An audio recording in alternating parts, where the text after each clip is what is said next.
So Otumfuo se ninsa hyase na wanya de wo ya nananom momfre na dwakete so momfre na anya yenso a moma na nimfra omubu adungase so nka ne da bia so nungase anka no a na nananom am kumfri kakala na etro na mudie yo just can be ashen bottom biano odidi ama na efuru hye Siafo baso pay attention to this particular video. A very important part. And no be koso wo sampa mamu a se manka bia hwan ne beka. Abusua minim se atore enchem ato o man Ghana. Na emom no de sefata ema santeman de minya hoda. De bia mekoso ama masantesem eho ahia me. Enoma bia wo mu ye no sampa no. Wo mu pese wo mu kire se wo mabo Asantehene edua. Tese mo anya obi a mo ni dua se kuntu katahuhu. Wono na mbetu abo ni dua. Na dey abusia ba so abomoden so be share video no wa like no wa comment no wa share no wa kire wa adwene na dwumadi we minu ne ba be di dwumadi we. Che abusia me pese me ka kire sampafo no eye sam modwa nkrofo ene wo mu mpanifo ene wo mu ko share wo mu yes adwumadi we na o mu ni na ye kwasiafo. Woman Jimmy Papa, I'm telling you. Sebi aburu sebi akronto. Yet to social media yi so. Ena nkrofo ya twenye best 4 good years e wo court.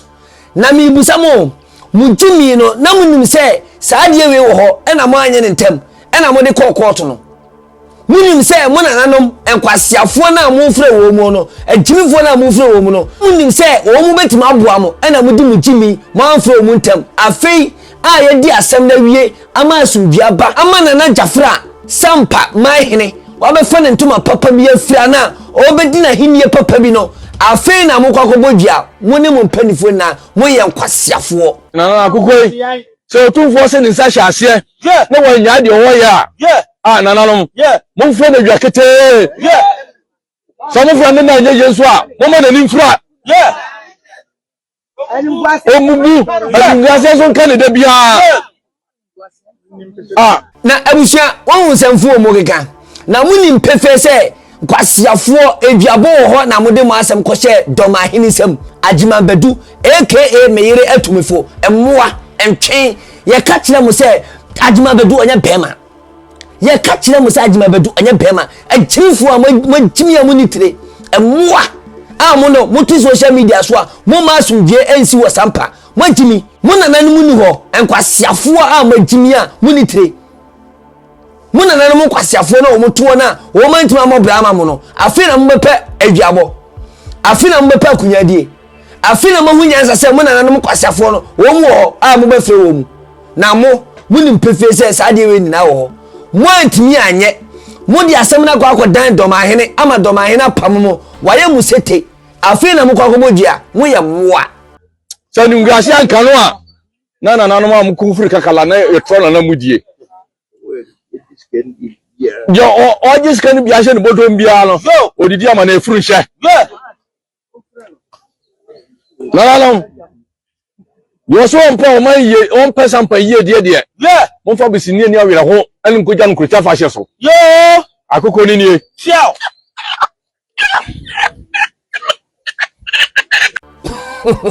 wo mu Jimmy afide mo hunyansa se mu betutu akoko ho ama akoko na su fiafio mu wo duabo bi ba mu nko hu Omanhene na mu mbo Omanhene dua because on na di mabro won na tetimo busuanim enene watwe no ho Omanhene wo he enti woni nyansa se wo betu nkura ne fo se Jimmy na o mu Jimmy ye na o mu de asem ne bedan wo na wo wantima mu wo mu no se wo so ye bema Omanhene se wo so ye bema won kwasa sema wudie ni na on say ya ma show down afi no waka che mu say wo mu emna mebudua mo ye nkwasiafo papa na munim say duabo ho atena wa ma Omanhene ya musete wadi musika awie no afi na mu musika asa afi de mo ba bebodua mo ye nkwasiafo mo na masefo ni na no mo ye moa na mantimi is about time I was setting to kokko je kire mo obi no obeka che say ye nya atemide na ebejai because mantimi acha dodo mo nana no mo kwasiafo na o mu ntimi ye na mo yanka mo hwe no ene de mo hunyansa se mbobodua ese me ka cho Sampa Mahene nana Gyafla obedi akunya papa bi na wode mu ni na be ye moa mo be gate man Mumuni na mbege tuma kwa siafo Sammordua ye na kokko titi ya ne. Wo ba titi ya ne wo su say you ate abuafunu te say wo. Mo ka se ebedi mu agro. Na e ba ne abe discipline na abe gentle. Ye gentle biem. Emmoa. Na abusia ye nto aso. Nananom. Ye Samgba abobodua ni biom. Yo. Na yo so ofa chire. Yo. So Ankama Emmanuel. Yeah. So ma Sampa njo. Yo. Woni nana Kwakudua. Yo. Ayo Otumfuo se tutu. Asantehene. Say ose wo ma Sampa njo da. Yo. Enkwase akeke bi omoka. Nananom omo se ba biem asa abobodua kwase na first one na mo boy na nsomo. Wo mu sa akwa da dwene waza. Enkrofo ni kamafo. Enkrofo no mu ni kamafo emmoa entwe mo sa ba biem amobodua na magimi. Nana mo ye mema pa na matena wa a munim dwabo sei na matena wa na munim suma kwaye ne. Munim suma kwaye ne de mo yeda mo na mo boy. Kwasiafo mo kwate amosi mu bobodua na we se ne bodua. Eduabo mpo mu bo no krampo no obi ti ba bi na o ka che mo magim mu ye nkrasefo. Mo ye nkrasefo. Masefo ni na mo ye nkrasefo mo de mo nka na Gyafla ho mo nka wo mabusua no emmoa mo nka ho kwasiafo ye betoma to atwene. Mu ye nkyinjimi pa na munim dwabo na matena wa ma aduse entwe mo kwaso na modua ni entie. Yo. Ayo Otumfuo se tutu. Asantehene. Say ose wo ma Sampa njo da. Yo.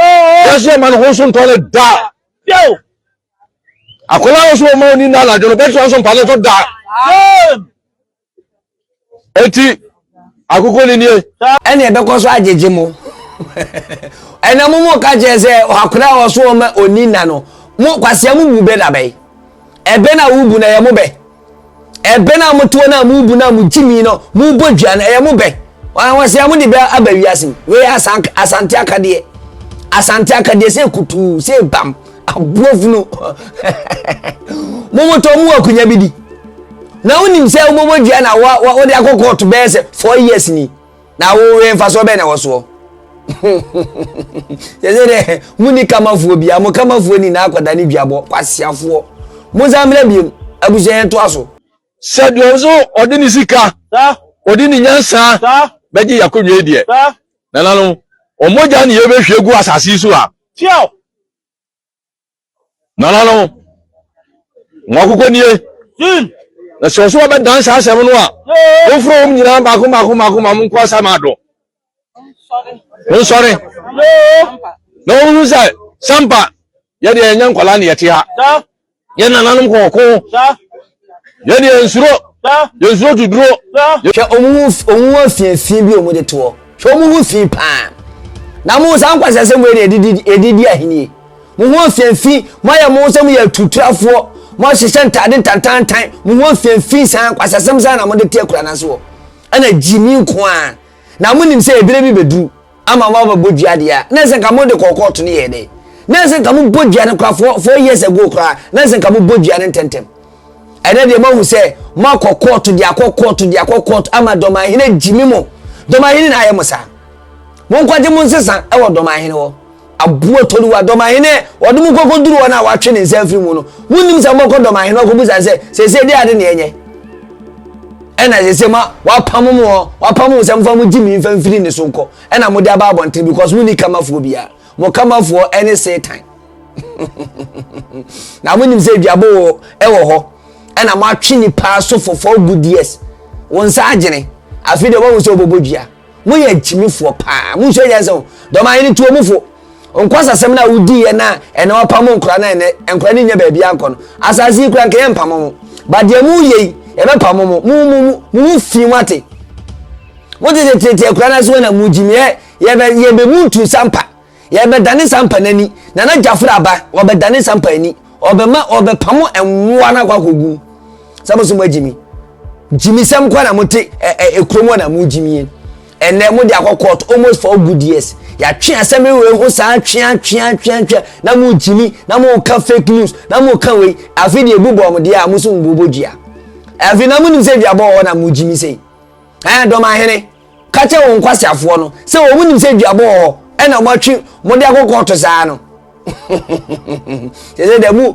bua obi afo mu bobodua kwasiafo mu mo hwe machi wate entokwa be na mokoe entokwa kun be na mo so mokoe abuo funu ate kakala be fa jimi fu okoye nya kwa ate sama from afofra wono man for mawura mo pam sibde because ye ntwe mamo mo se mu adwo nti mu ba be jimi abusia ye nto aso nso akora bo yeah register wei eduabo obo krapo no o ba bi gina ba bi no ka chen se fa register ka ho eduabo ya obo yo ejimfo munim bibia mu de nkwasesem no mu firi mu o nkwasesem ye mu dedodo mu firi mu obi a wo bodua munim de obeka oba a wote ba bie no ono ka che edua na bo afolo mu ji abo na mo bo na afolo mu fa mo kwase mfemfiri onko eduabo eduabo wei eduabo akwasia oba ni to aze fa weka on oba na mu bo ni dua no ono na ji asem ni twintwan a up to now mo bo ni dua no mo ahu se Omanhene amoa mo wayi nani e de asoba Omanhene yi nani de asoba no ana oba na forward paperwork ni na de ko afi de mo ahu se Omanhene ma afia mo na Omanhene okuta eze kosia o ya Asantehene ena ojimi sa no Omanhene wo ya Asantehene na ojimi no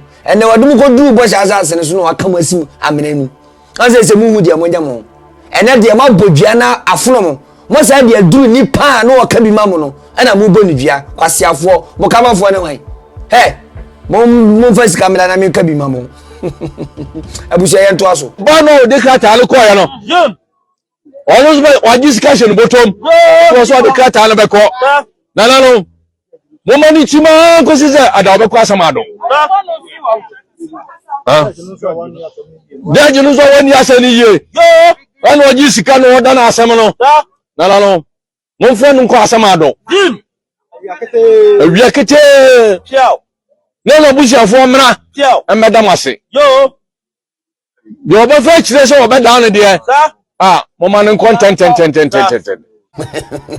abusia akwa na obodwan kwa wajimi kura chen Omanhene do obodwan na kasa wajimi chen Omanhene na ka woni nyansa we saa de we ni na wo ho mu betima ye ne ntem no ma anye de ate se mu ye bi anye ye ena de se agi mu nsam ena se musum bobodua mu bobodua hwe de wo ye jimi edwa na obon kwa wasa abon aka ho mo ga se ne ebodua na no mu ni asem mu ye jimi fo pa na motete wo no kwasiafo na mu afefi musum wa tuduro nyama musum wa duro no mu na mu se na bloy nyamo na mka se na bloy ene de bema abafia mu dwane mu kwa kobodua kwasiafo mate mu ya titimu ye on che sampa wona mu jimi no ye ba ba chimo twetwa wasum fokin mu nya sa jimi na moto mu jimi no se Omanhene ayi mu ba kwa mama mu kopo obi a ye ka se mu be som no wo de bani tu abanso abaye amoamo wo de asem na court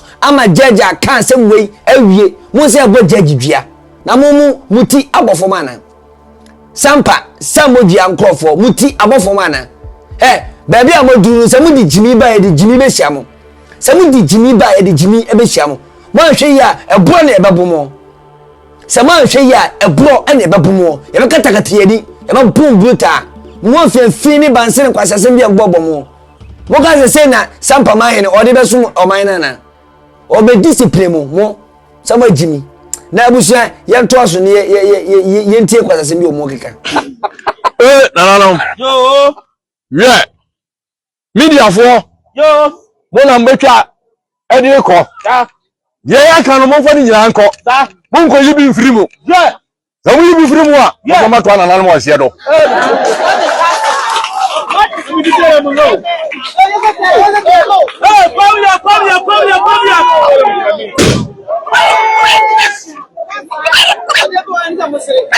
Busia on akore de time so aboda menu no wasa mpodua ne sa de ye media for class aka ho na ade ba ko ye be de kwa ne se owi adwabo no boye no a muti ye wasa kwotena ase esa ba biem se da bi asem no kan ko wan hwe yi a ono akase na busia for kra betimi awu abuo toluwa wate ono na busia for kra betimi awu enu wasa twa na wono wasa ba biem enu wo kire se wo dani dua no de amanipa na wo dani dua no wo nyansa be pa na onima odi bodua e betuma nya obi a jimi nti obodua ku abusuafo nyina me catch him. No man for more than Pumsibre. And yet, the more kind of baby pound. Now, the more ye they are famous war. Musumbo court, and the court to Siamo. Nipa Mujini Diano, Nipa also became Yamam Najima Bedu, on your bema. One or so or friend or Siadio. What was Ajima Bedu, I said, Ioda. Pardon Tono, what was I said, Ioda. Hey, Momo Medina. Nabusha, or someone getting here, or Bedanano, as Champagne in Muntier. Not what Akika. Auto Pampim one what to crew. And allow me Yasiramo. Megase media for no qua. No one can cry, one from Nananum Yasiramo. Yasin Yanino Betime and Timon fa on Nchawam. I'm Unseni. Munyai. Yamokwe, Yombetimaya Biano, Momoyano. Nadia Antimaya Nadia Munya Echid, Munya Manenka. Nadia Nia Brene said, your person will die. I could hear a kete dear. No, no, Jessica. I was a ready Sampa. Some are Martin, some of Mukai. Say no, and Tokana flew only the money to Abaya Babaso, and ye. Only the money out to Omanhene so, and ye. For no now, no Babano, Omanhene no, or no, I say, one with dear Sampo. Nano Cramini, Omanhene, and him pan with dear Sama, what my jelly nipa.